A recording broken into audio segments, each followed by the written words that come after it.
Hello, and welcome to Catholicism in the Car. My name is Parker Zerba.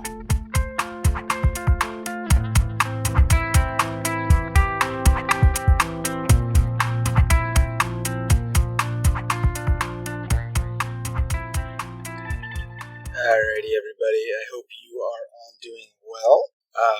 Today I want to hop on where we left off in our last episode, and that was by discussing the eschaton, the end times, and specifically what will happen to our bodies during the eschaton at the end times. What will happen to our bodies, and then also, how do we look at what happens to those saints and Jesus who have been basically assumed into heaven, as far as we can tell? How do we see that from a philosophical perspective that makes coherent sense? And we got started on this question last time because I used the Assumption of Mary as an example during our last episode of a way that we can kind of use a deductive argument to come to interesting conclusions about our faith. So if you want to go back and listen to that episode, if you haven't already, I would suggest that. So we were discussing the Assumption of Mary, and I brought up how the bodies of Mary and Jesus, and thus their whole persons, they're not in heaven per se, at least how I usually use the word heaven. When I usually use the word heaven, I think of that interim state where the soul is separate from the body before the general resurrection at the second coming of Christ, the end of time, before the new heavens and the new earth are created. So I'm thinking of that time between our deaths and the general resurrection. Okay, that's what I usually mean by heaven. Now, I know some people will use that word and they will mean both the interim state and the new heavens and the new earth. So they basically mean anything after our deaths. But for the purposes of this podcast, when I say heaven, I'm going to mean that interim state. And so the bodies of Jesus and Mary, and then, subsequently their whole persons, are not in the interim state, because something bodily could not be there. That's purely for the disembodied spirits of human beings, and then also angels to a certain extent. Although I'm sure you could make some distinctions definitely between the state of an angel and the state of a disembodied human soul, right? And I was actually just reading a little bit the other day where Blessed John Duns Scotus talks about this in his second ordinatio. I haven't gotten far enough to really expound on it, but it's interesting that he does discuss these sorts of distinctions. But okay, so let's go back real quick and just think about, why are we even asking this question? Why does this question matter about where is the locality of the souls of Jesus and Mary, and also maybe other Old Testament figures, at least, like Enoch and Elijah, whom it seems were assumed into heaven in some sort of a way? Why is this question important? And I would say, it's not just for the sake of fun theological speculation. I think it is fun. It's fun to think about these things, but it's also so that we can make a coherent view about these sorts of issues. So what happens in Christianity a lot is we will have, revelation revealed to us, certain aspects of revelation revealed to us in various ways, and we then have to figure out, how do we piece these things together to make a coherent whole? This happens with everything. In science, in the scientific community, using the word science in the modern use, in the scientific community, they will receive evidence of things that they don't necessarily know how to fit into the prior evidence, right? And so they have to come up with theories to make everything fit together again. You can think of when Isaac Newton discovered the laws of gravity, or at least, wrote them down more coherently than we could have used before. You can also think of then the subsequent revolution of Einstein with quantum physics, how that has changed and continues to change our entire view of reality, and how scientists are trying to, wrestle with these things to make them coherently fit together. Let's see. You can also think of the theory of biological evolution and how, that theory has evolved, no pun intended, since its original conception in the mind of Charles Darwin. It has evolved quite a lot, but also, the scientific community has had to make significant revisions to how it sees reality because of the evidence of that theory. So we do this on all different forms of human life. The more information we get, the more we need to revise information we had previously. Not necessarily changing it, although sometimes that does happen, at least in the secular world, right? But at least developing it. This is why, and I'm going on a bit of a tangent here, this is why the development of doctrine is absolutely necessary for any religious organization. I mean, it would be ludicrous to say that doctrine does not develop, in the sense that, it would be ludicrous to say that from the very beginning of Christianity, we have the fullness of understanding of what Christian revelation means and what its importance is for our lives. That would be ridiculous to say such a thing, I would argue. And thus, it's like we've been given all the puzzle pieces.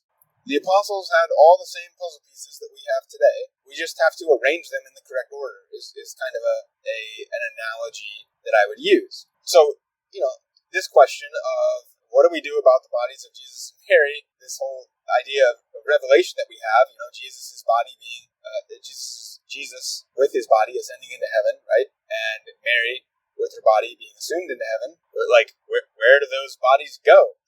If heaven is not an actual locality, and it's just a state of the soul being disembodied and being also in the beatific vision, then how does it make sense that the bodies of Jesus and Mary could be there in that state, what I'm calling heaven, right? Well, I would argue, and many other theologians and philosophers would argue, that it doesn't make sense that the bodies of Jesus and Mary would be in that sort of a state.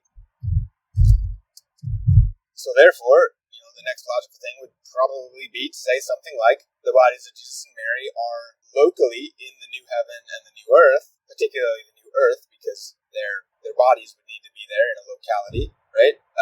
And so therefore that would be basically the solution to what Revelation has revealed. We have these two kind of puzzle pieces. How do they fit together?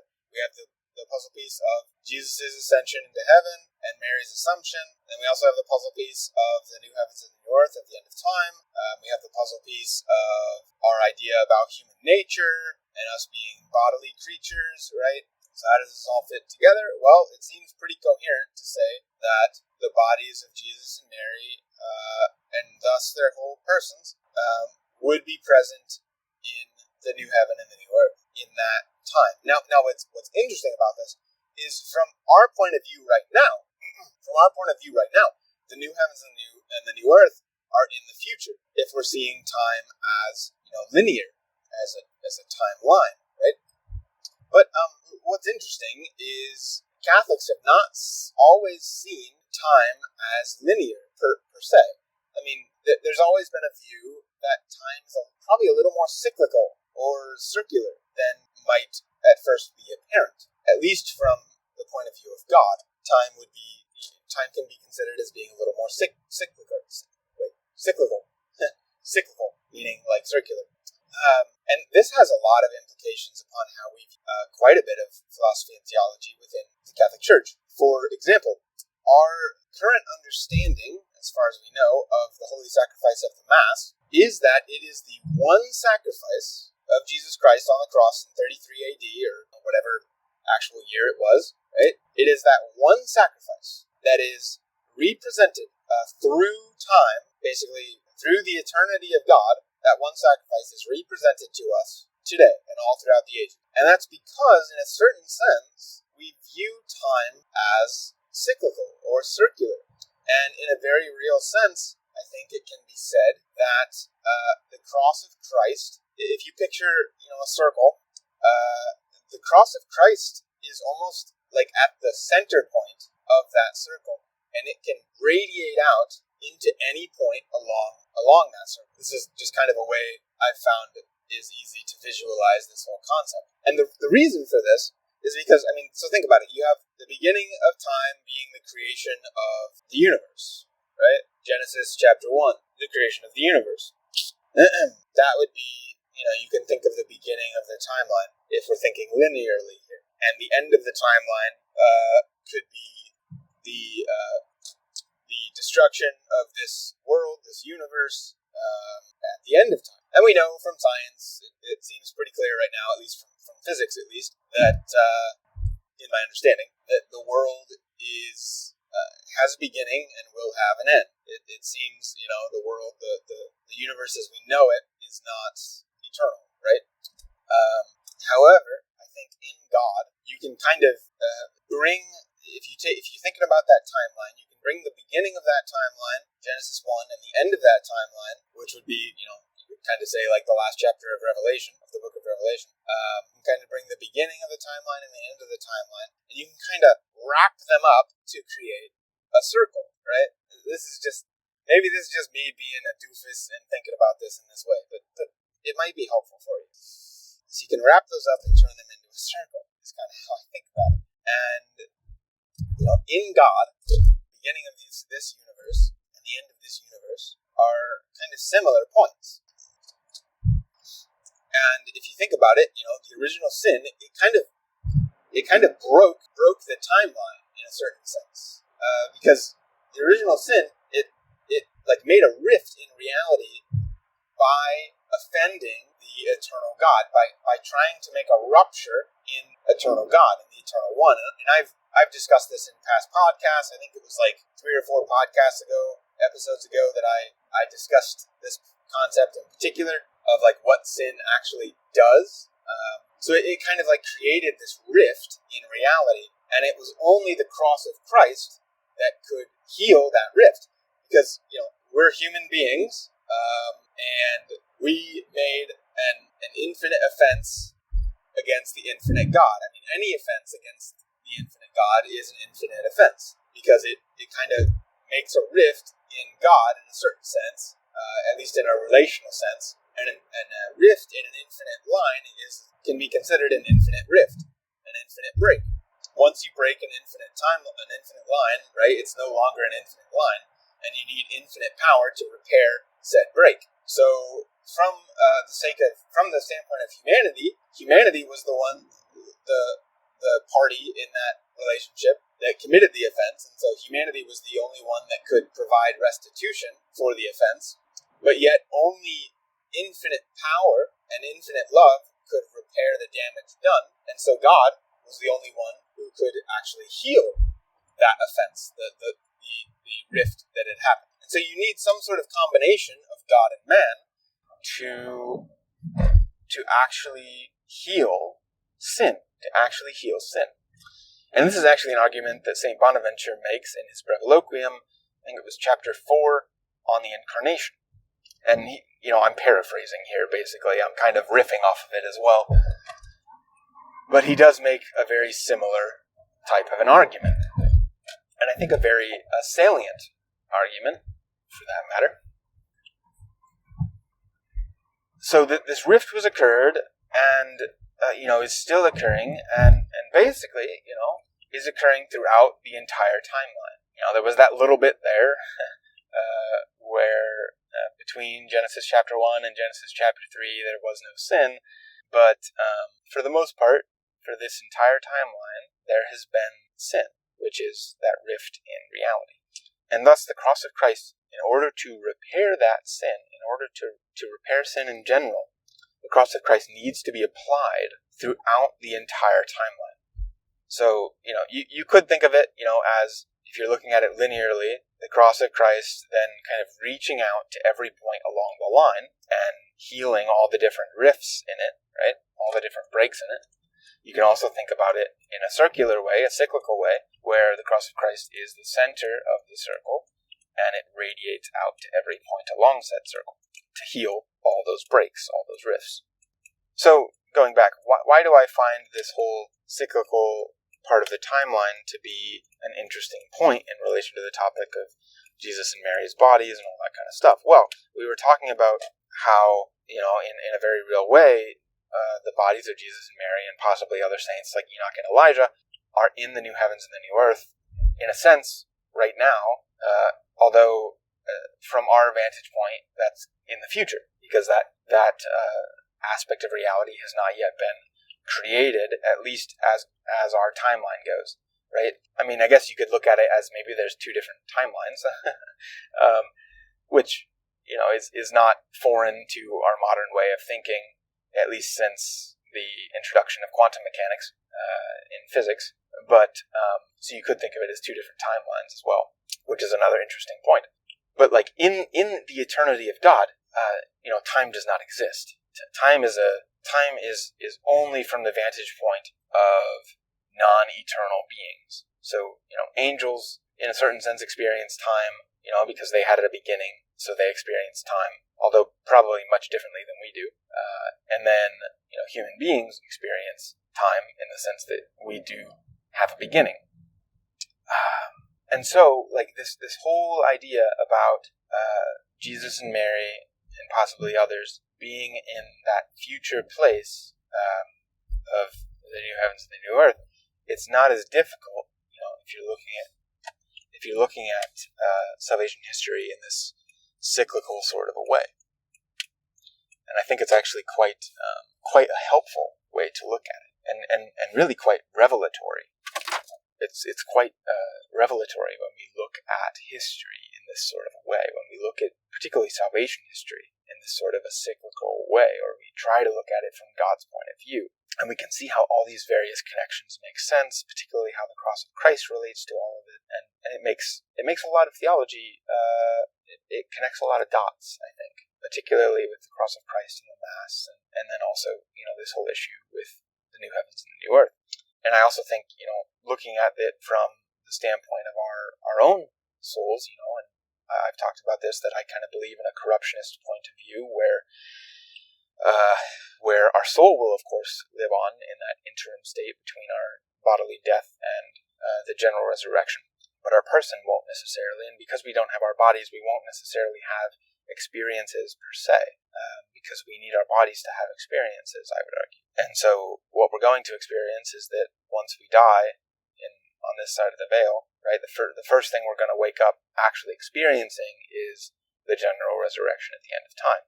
But in the same way, like, it's not like our soul didn't have any experiences per se. It's just that we ourselves wouldn't experience them because we are, our person, I would argue, is like we are bodily corporeal creatures. And it's more of a miracle, I would argue, that our souls are being held in existence and apart from our bodies during that interim state. So, and in that way,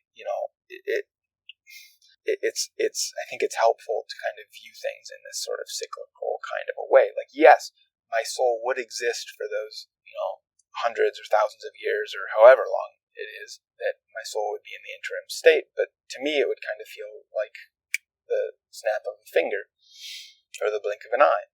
I don't know. It's interesting stuff. It is. It's very interesting stuff to think about these things, I think. Maybe you find this incredibly boring, but I do find it quite interesting. So, Anyway, I think that's a good place to stop. I think I've exhausted this issue as far as I can do at this time. So, we'll pick up next time with a new topic. All right. God bless.